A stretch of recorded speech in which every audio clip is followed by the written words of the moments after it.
Debt, fear, relationships, the children, your health, work. When you want to give up and you need courage to continue, take heart and stay tuned as RJ Jackson writes her signature message of hope on your heart. You don't have to live where you're dying, and you don't have to die where you're living. Like every show of Conversations on Courage, you'll be informed, inspired, and encouraged to find the courage you need to succeed at home, work, and in your business. Get your pen and paper. You'll want to take notes. And now, your host, RJ Jackson, the Courage Giver.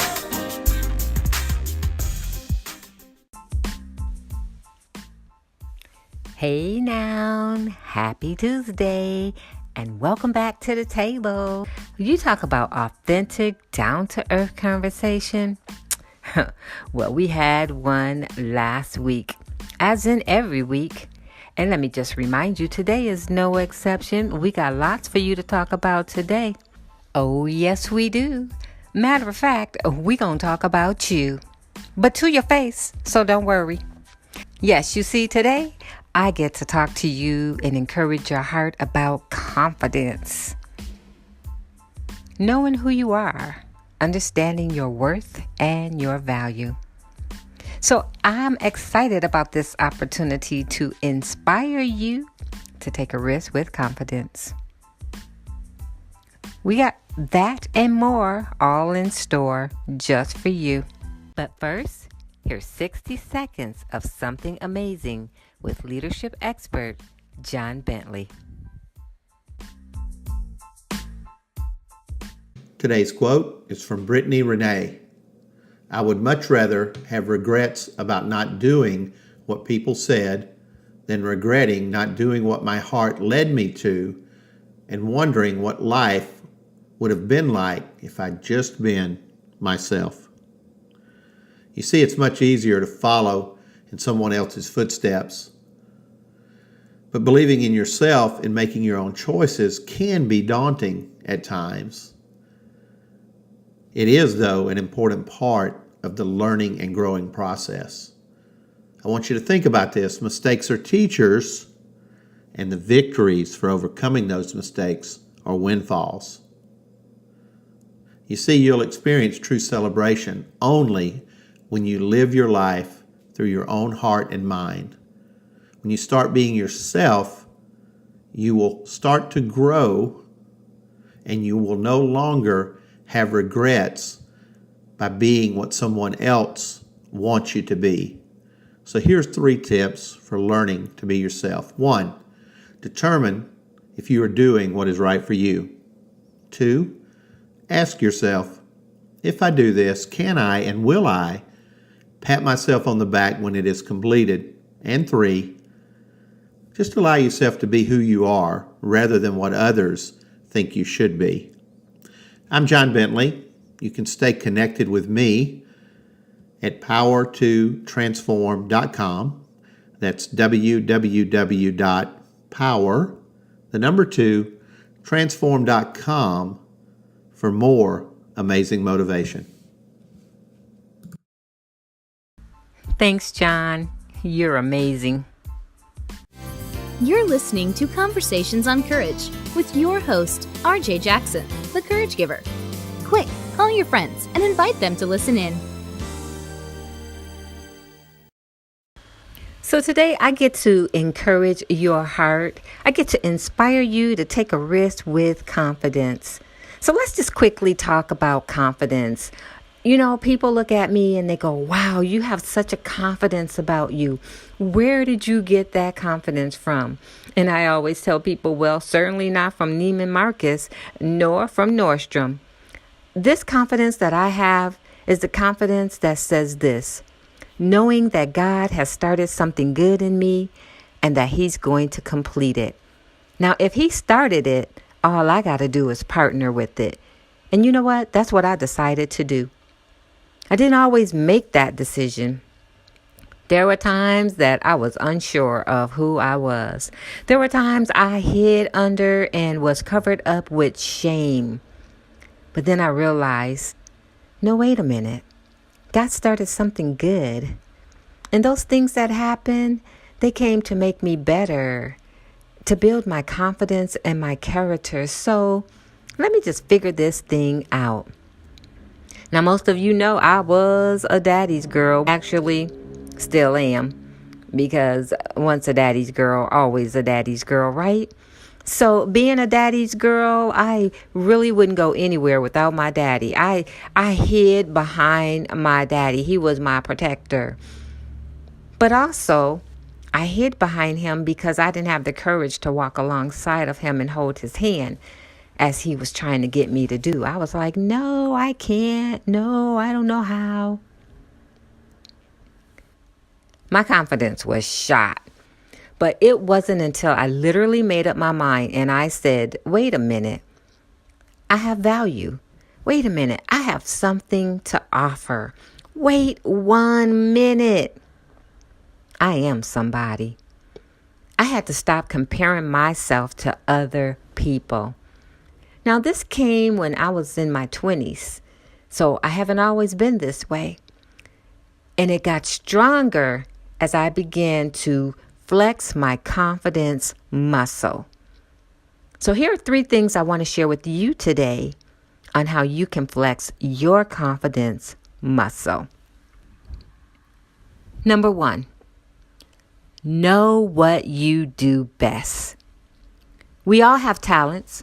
What is your talent? And how would you define it? What makes you unique? Because knowing who you are makes you exceptional and it builds your confidence. It becomes your superpower when you know what you do best. That's what you work from. Not what you don't do, but what you do. So often we go by what we don't have when we should be looking at what we do have and using the tools that we have. One of the best tools that we have is to know what we do best. What do you do best? Whether as a mother or as a business owner, as a wife, what do you do best? Stop focusing on what's not happening, what you need to. It's funny, well, really not funny, but it's amazing how we focus on what we're not good at versus what we are good at. We have no problem, no shame in our game saying, oh, I'm not good at that. But when it comes to talking about what we are good at, we're like, no, I don't want to brag. I don't want to boast. Listen, Linda, Shamika. Just listen, ladies. Know what you're good at and don't be afraid or ashamed to talk about it. And the best way to talk about it, whatever it is you're good at, girl, just go ahead and be about it. Now, that's the best way to talk about it. So if you want to flex your confidence muscle, talk about what you're good at. You see me, I'm really good at encouraging people. I'm good at listening. I'm good at helping people.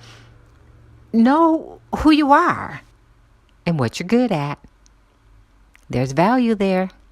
Then it's also important to, on that same note, believe in yourself. You see, confidence can appear and disappear at a moment's notice. Like 1 minute you're feeling great and the next minute you're feeling like, oh man, I feel terrible. 1 minute you loving your hair, it's flying. The next minute it's flying in the wind, right? Like bad hair day. But true confidence is not based on your circumstances. True confidence is based on a value of who you are. It's believing that you do have value, that your life is worth, that it's not about your hair, it's about your heart. It's not about the clothes you wear, because you make the clothes you wear stand out. They don't make you stand out. So it's important to believe in who you are. And that believing is a matter of the heart. It comes from the heart. I believe in me, because if I don't, then who will? Believe in you. I do. What else can we do to flex our confidence muscle?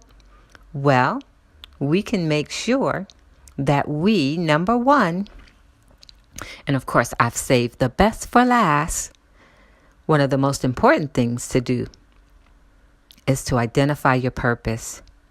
It's to answer the why question. Why on earth am I here? Because when you know your purpose, then life has meaning. You know what you're supposed to be doing. You know why you're doing it. And when you do it, you feel good. And when you feel good, you treat other people good. Know your purpose. Identify what that is for you and walk in that daily. Let the decisions you make, the activities that you participate in, be about your purpose. Let it be the core reason why you got up this morning. My purpose is to inspire you to take a risk with confidence. My purpose is to help you connect to the King of Kings. My purpose is to help you understand there's greatness inside of you. My purpose, girl, it's you. I live and I give so that you can have an intimate relationship with the Father. I am who I am to help you be who you were created to be. What's your purpose? Because here's one thing I know is true. My purpose is not about me. And your purpose is not about you. It's way bigger than you. And it's way bigger than me. You want to flex that confidence muscle? Hey, know what you're good at. Believe in yourself. And most of all, identify and live out of your purpose. You're not even here on accident. You're here on purpose. You're a part of this conversation on purpose.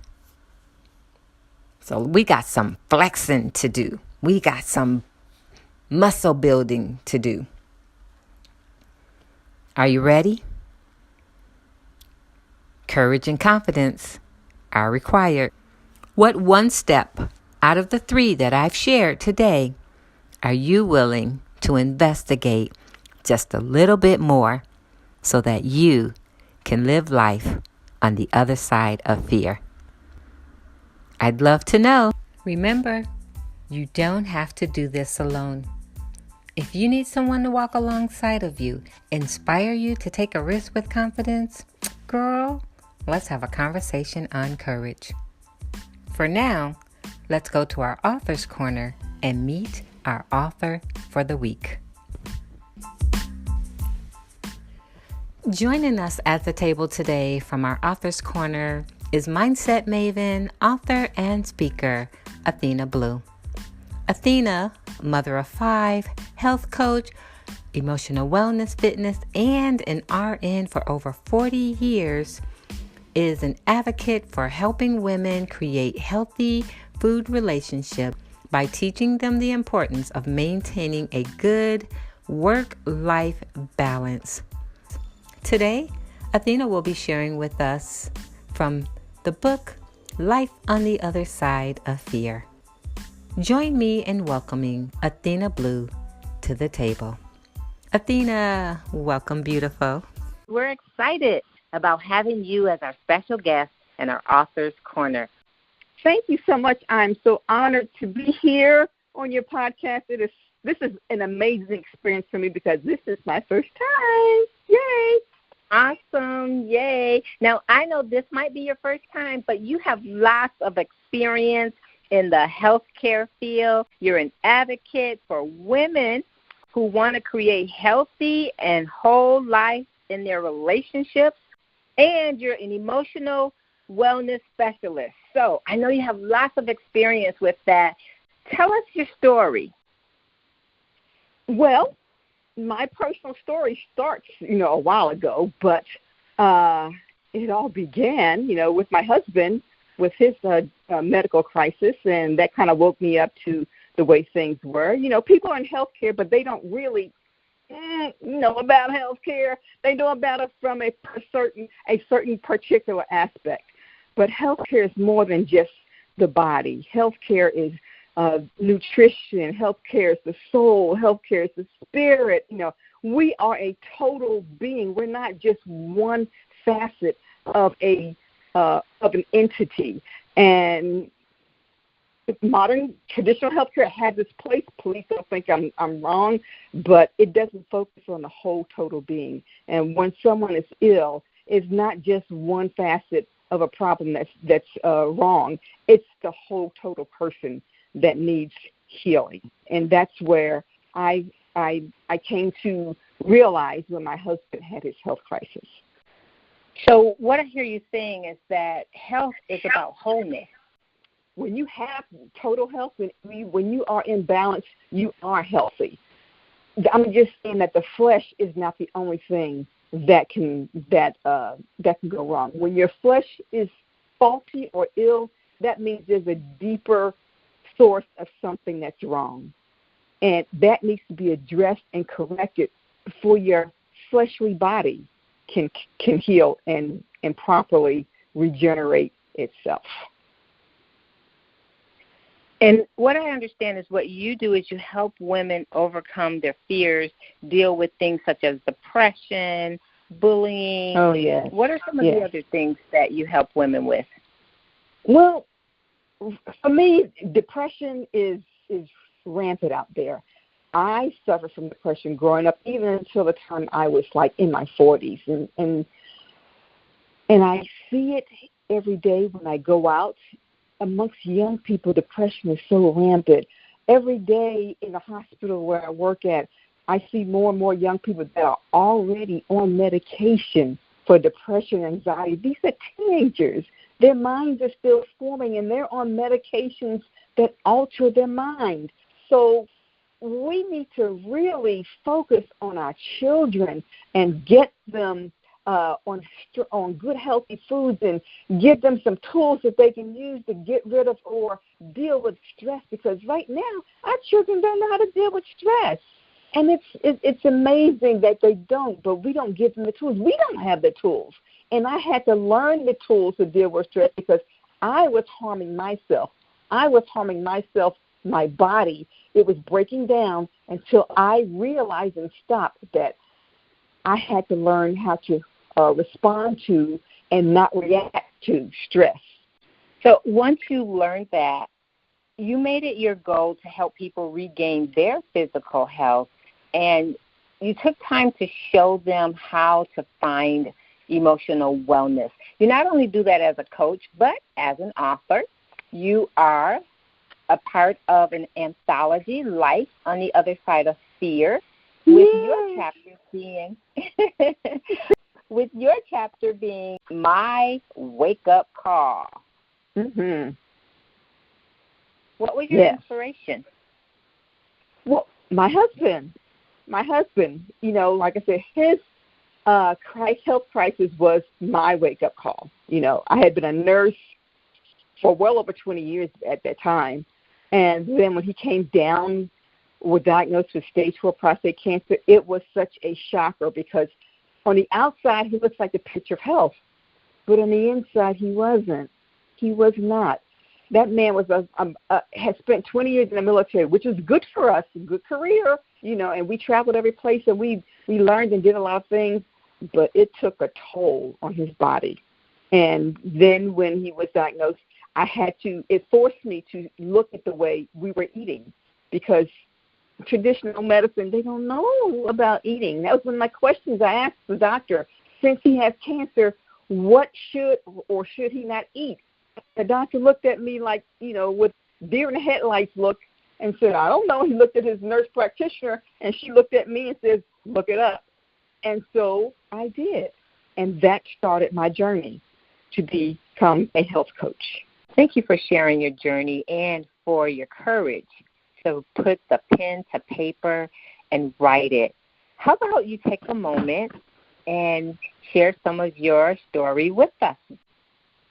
Okay, Would you I'd like love to read to. some of these? Yeah? Yes, I would. Thank you. I appreciate that. I am just going to read just a short portion of my wake-up call. Okay? Well, here I go. This portion of my story began 9 years ago while supporting my husband and watching him battle stage 4 prostate cancer. No one really knows how he got cancer, but probably a number of factors contributed to his condition. As a military officer, he was always under constant stress.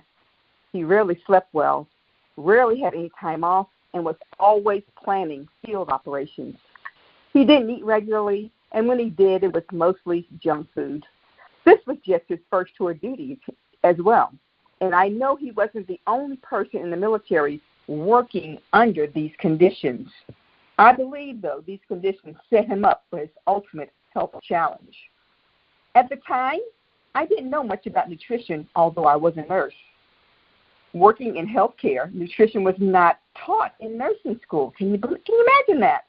The only thing I knew was what my mother had taught me. Growing up, the food industry was changing. It was changing big time. Fast food restaurants were gaining in popularity, and as demand increased, the cost of fast foods dropped, making them easier to purchase than cooking wholesome meals at home.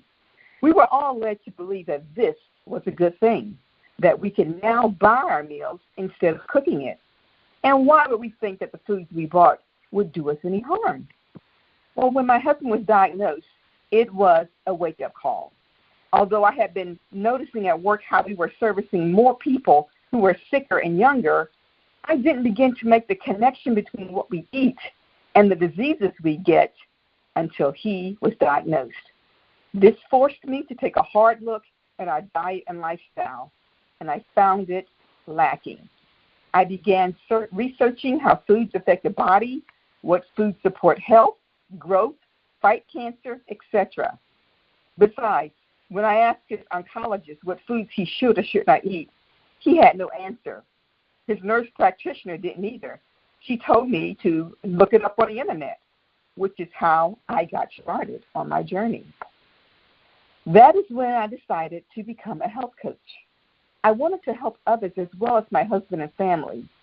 I increased my knowledge in nutrition, herbs, essential oils, and other alternatives by studying and getting certifications in various health and wellness courses.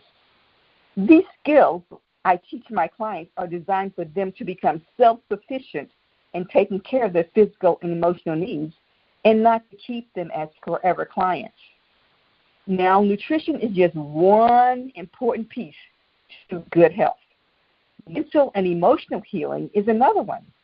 Now, almost everyone has suffered some sort of negative or traumatic event in their lifetime. Many of these occur in childhood, our most formative years, which leaves many subconscious negative programs running in the background of our minds, draining our zest for life and preventing us from reaching our true potential. I know this from personal experience in my own life. As a teen, I was depressed almost daily from feelings of low self-esteem and unworthiness. I've seen it in the lives of others who feel trapped by sadness, anger, or loneliness, who believe that this is just the way they are. Now, this problem has not decreased. It has only gotten worse.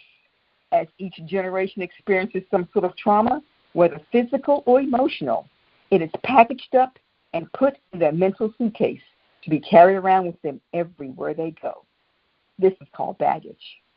Everyone has baggage they're carrying around into all their relationships that affect every facet of their lives. People are depressed, disheartened, disillusioned, disappointed, and disempowered. And they don't know how they can't, and they don't know why they can't find happiness, attract the right soulmate, or even find the right opportunity. I found that the key to finding happiness is to look within and eliminate the hold our past negative memories and programming have on us so that we can move forward and look to the future. As an emotional wellness specialist, I teach my clients how to do this. I'm like ready to learn. Wow. Wow. Thank you. Very Thank you. informative. So food. Just let me ask you, what's the purpose for food with the body? Food is fuel, but it's also energy. It is what our body needs. If we give it the right things, it keeps our body going. It keeps our body nourished, and it gives it energy, and it helps our body to heal itself as we rest overnight. But if we don't give it the right food or fuel, or as they say, food as medicine, if we don't give it the right nutritional medicine in the form of foods, which is basically plant-based, then what we put in our bodies, our cells don't recognize, and they can't use it. So what we end up doing is either storing it as fat or storing it as toxins within the body. And a lot of times that fat that people have is actually a protective device in holding the toxins that we've accumulated in our body, and it's all stored in our fat. So if we don't give our bodies what it needs in the form of wholesome, nutritional, primarily plant-based foods, we are slowly starving ourselves to death and setting ourselves up for disease. Because if the body can't regenerate, if it can't repair, it will begin to break down and disease will form. This is really good information. I really think we need to have more of it. I'd love to invite you to come back and share with us how it's important to fuel the body, take care of the body so that it can replenish and heal itself. But in the meantime, how can we connect with you personally? Okay, I do have a Facebook page. I am Athena Blue. That's Athena, last name Blue like the color. And I do have a LinkedIn page at Athena Blue. And I do have a website, athenablue.com. So it sounds like we can find you at Athena Blue. And if you missed that, you can always find it on our website at conversationsoncourage.com. That's conversationsoncourage.com. Athena, it's been more than a pleasure having you here share your inspiration that causes transformation by sharing your book, Life on the Other Side of Fear, and your chapter, My Wake Up Call. Thank you so much for joining us at the table today. You're very welcome.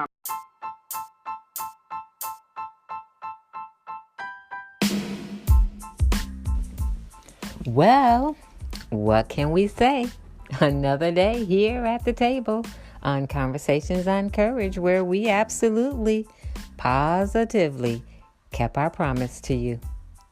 Not only did we provide you with inspiration that causes transformation, but we provided you with success strategies for healthy and whole relationships. Hopefully you took some notes, but if not, no worries. Just catch us on the replay. We'll be here just for you. I'm RJ Jackson, the Courage Giver. It's been a pleasure to be your host and introduce you to our featured guest today. In the meantime and in between time, I'm not going to quit my day job. Don't you worry. Because my day job is inspiring you to take a risk with confidence so that you, my friend, can live life on the other side of fear. While it is my pleasure to inspire you and encourage your heart here on Conversations on Courage, it is my passion and my purpose to connect with you intentionally as a speaker, as an international speaker, to remind you that there's greatness inside of you. If you're looking for an authentic, down-to-earth speaker who speaks not only from the heart, but shares her stories for God's glories and tells about the journey that she's taking, she's on, and that she's preparing for, hey, give me a call. Let's talk. It'd be my pleasure to see how I may serve you.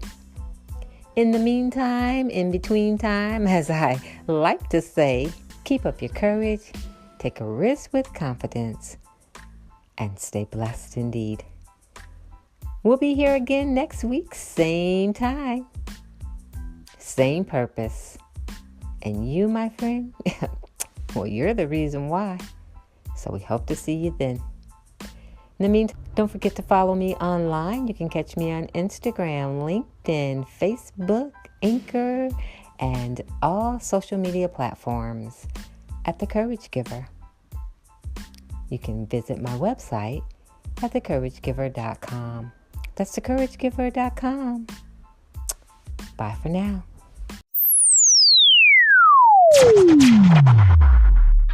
Thank you for joining us for Conversations on Courage.